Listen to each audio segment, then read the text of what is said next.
Hey, I'm Ryan Naylor, and this is How to Play Fast Car by Tracy Chapman. Absolute classic, love this tune, love to get it out for students. And I thought I'd give it to you today because it's a kind of a continuation from my discussion on James Bay's tune last week, Let It Go, in that there are some more tenths in this tune. If you've not seen that video, maybe check that out and you'll understand what I mean. But I'm thinking about these chords. Some tenths in there, okay? So, what I'll do, I'll take you through the picking part bit by bit, build it up how I would present it to my students, and I'll go through the chorus, strum, and then you'll be well on your way, okay?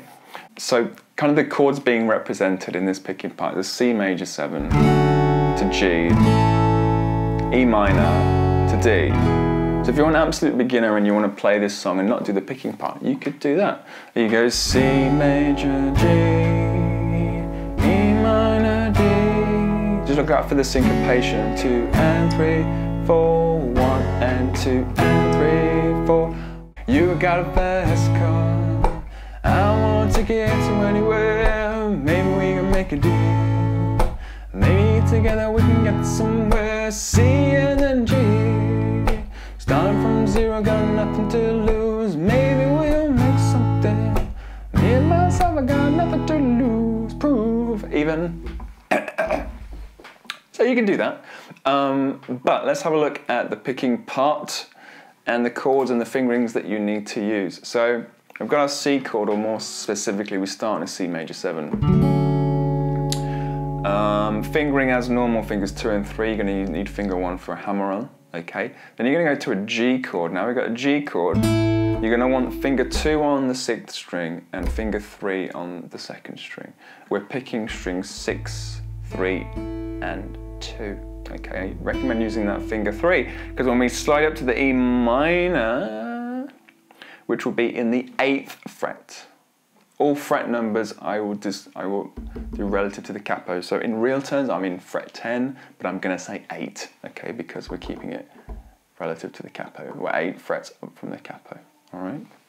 So from the G, we're going to be sliding up into the 8th fret, this E minor shape.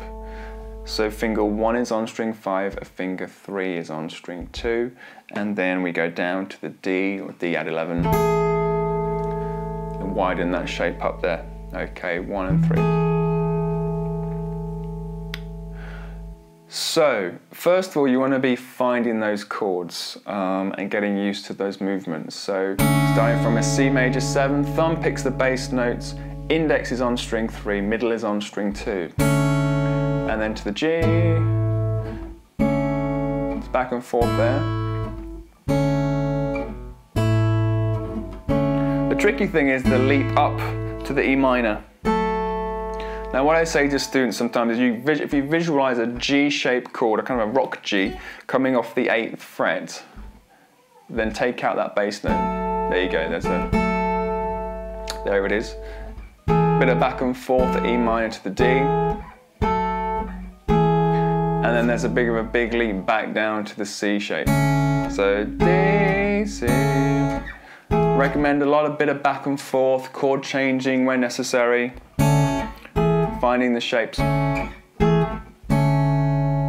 So what we want to do then is think about the rhythm. So as I mentioned before, there is a syncopation. It's 1 and 2 and 3, 4, 1 and 2 and 3, 4, 1 and 2 and 3, 4. 1 and 2 and 3, notice the thumb, it starts on the 5th, then down to the 6th, back onto the 5th for the next 2 chords. 1 and 2 and 3, 4, 1 and 2 and 3, 4. Then we're going to add in the little picking part on and 4. 1 and 2 and 3 and 4. 1 and 2 and 3 and 4. That's middle index. 1 and 2 and 3 and 4. 1 and 2 and 3 and 4. 1, 2.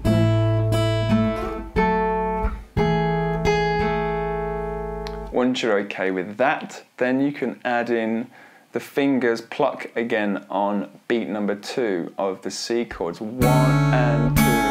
Right before you change to the G chord. So it's 1 and 2 and 3 and 4. That's the same as it was. 1 and 2 and, no. 1 and 2 and 3 and 4. 1 and 2 and 3 and 4. 1 and 2 and.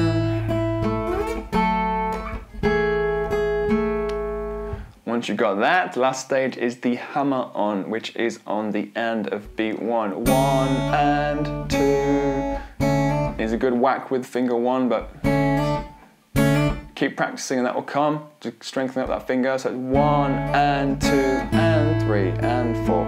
And then you're in the pattern. 1 and 2 and 4. 1 and 2 and 3 and 4. Now, whoops, in the intro we get this.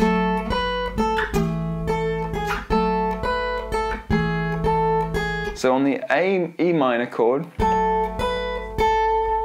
we go from what is fret 8, 8, 10, 8 with the pinky, 8, 10, 8. Again, it's sort of 16th note syncopation, da da da da da da da ba ba. And then you do the same thing on the D, you go 7, 8, 7. Just picking that string with the middle finger, ba da da da da da.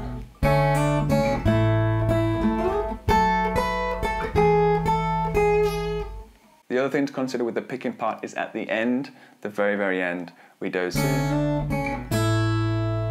It ends on a G at the very end, okay?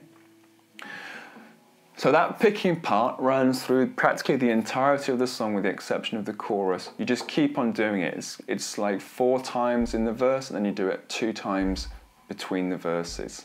So the chorus, we have C chord, then G, E minor, chords you've already seen, and then D. Then we go C, E minor, D, 2, 3, 4, C, E minor, D,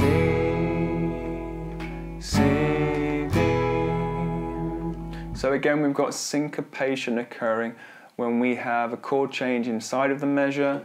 It's occurring on the end of beat 2, 1 and 2 and 3, 4. The strumming pattern you're going to use, I recommend you use, is down, down, up, up, down, up, down, down, up, up, down, up. 1, 2 and 4 and 1, 2 and 4 and a tied strum, and it will sound like this: C, G, E minor, D, C,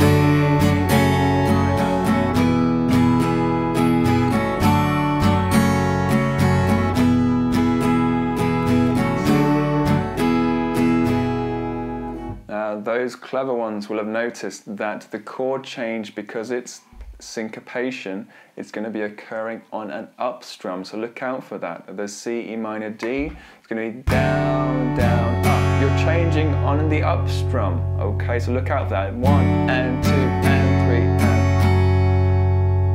and. Maybe you need to spend some time with that. And also note that because we are strumming on the end of beat number 4, we're strumming right to the end of the measure, often I will be changing chords on that up strum. So if I change, change, change. But at speed you don't hear that, okay? That's normal too. Allow yourself that little bit of time, but keep the strum going. Let me try and put the singing to that so you get an idea of how it goes with the vocal. I remember we were driving your car, speed so fast I felt like I was drunk. City lights lay out before us and your arms so nice wrapped around my shoulder. I had a feeling that I belonged. I had a feeling I could be someone, be someone, be someone. So that's the picking and that's the strumming. Now I just did all that with my pick, and I realised that probably if you play through this, you're not going to get a chance to grab a pick unless you've got a microphone stand and you can just pull out those picks. You're probably going to be strumming the chords with your hand.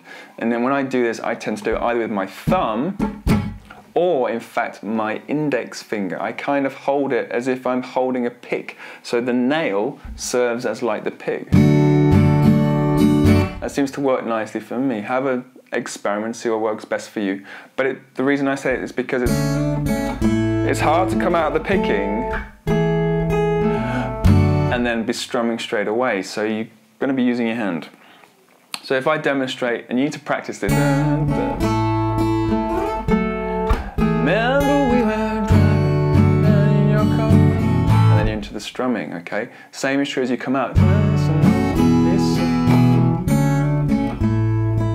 So you need to spend a moment working the sections and then kind of putting them together, all right? And as I mentioned before, the song ends, you just go out a couple of times on the main part, ending on the G. And that's the song. I love this tune, it's a beautiful piece. Well done, Tracy Chapman, hats off to you, it's a beautiful song.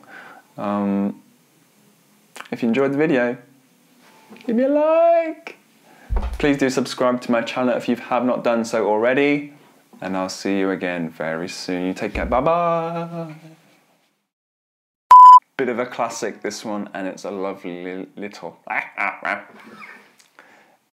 If we think about what the chords are, simply put, we have a C major 7, 1 and 2 and 3, 4.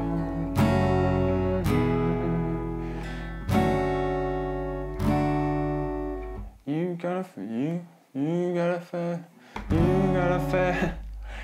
The last sort of thing to think about the picking part is at the very end, how it ends. We start up, we would, the other thing is